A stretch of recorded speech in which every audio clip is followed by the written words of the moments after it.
protocols observed.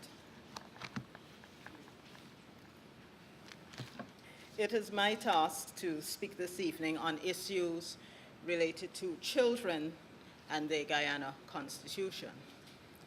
And I would like to say that by virtue of amendments in the early 2000s, 2003, the rights of children were given greater surety by the insertion of Articles 38b-2e, which dealt with the best interests, adoption, maintenance, and education of children. Articles 43 and 44 also deal with child rights at birth and if parentage is Guyanese. We also now have Article 149E, which deals with the quality of status of children, giving all children equal status, and 149H, which provides for the right to free education. Also in the Constitution has been included the Convention on the Rights of the Child, CRC, and that is listed in the 4th schedule.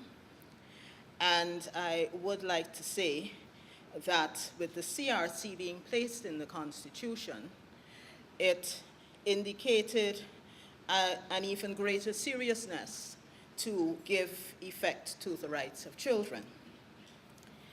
Now, I would like to say that given that the Constitution is in fact the undergird of everything, having the CRC therein assists in furthering the process of giving legal effect to the rights of children. I'll deal with that a little later on very quickly. Now, the CRC sets out the rights which state parties, such as Guyana, are obligated to adhere to, such as the right to name and nationality, to education, to living with parents, to expressing one's views, health, etc. And in order to support the increase in human rights for children, we had the establishment of the Rights of the Child Commission, of which I am the representative today. And Articles 212U and V deal with the establishment and functions of the CRC, which time does not permit me to go into this afternoon. Now, there are 3 main points I'd like to raise in relation to children: protection of children, including the need to abolish corporal punishment in schools. Too many children we have found at the RCC, that's the Rights of the Child Commission, are victims of abuse and also of neglect. We also have the issue of education and awareness of important issues related to children that the conduct of adults affect.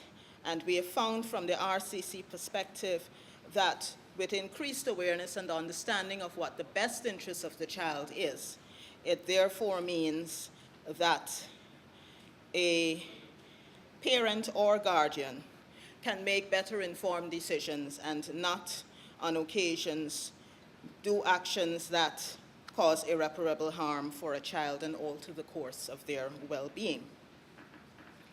And of course, I'd like to remind that education and awareness, this is a part of our reporting obligations, and the state has the responsibility for not only the state's own breaches, but also the breaches in general of rights of the children.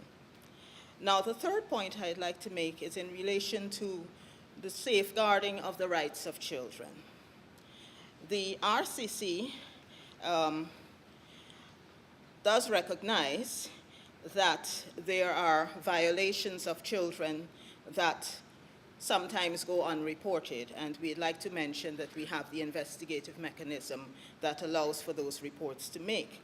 And in this context, we do note that in the safeguard of the rights of children, to bolster the constitutional provisions that I mentioned before, there are several laws that we have in place: status of the children, protection of children, custody, adoption, sexual offenses, child care and development services, and the Child Care Agency, and also combating TIP. So we do have quite a bit in Guyana, as had been indicated earlier, in our Constitution and also in our laws. But I'd like to say this, however, in concluding, that while it does accord rights to children, that is our Constitution, our challenge as a country continues to be giving effect to those rights.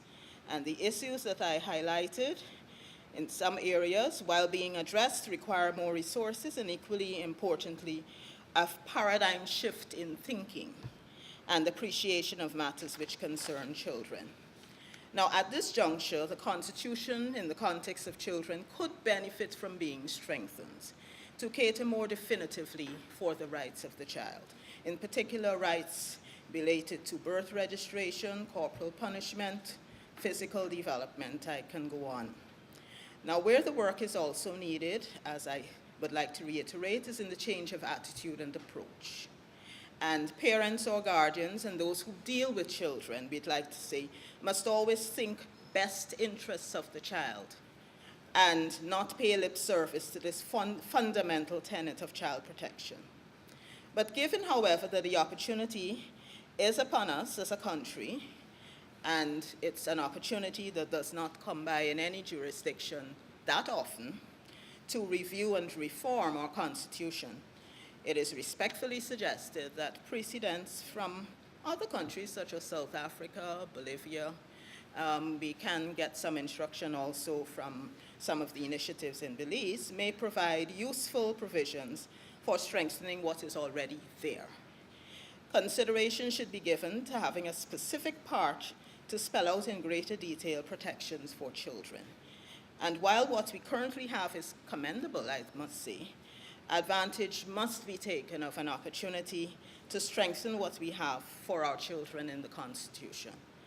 This does not only fall to the state, I must add, but all of us to give support. Thank you.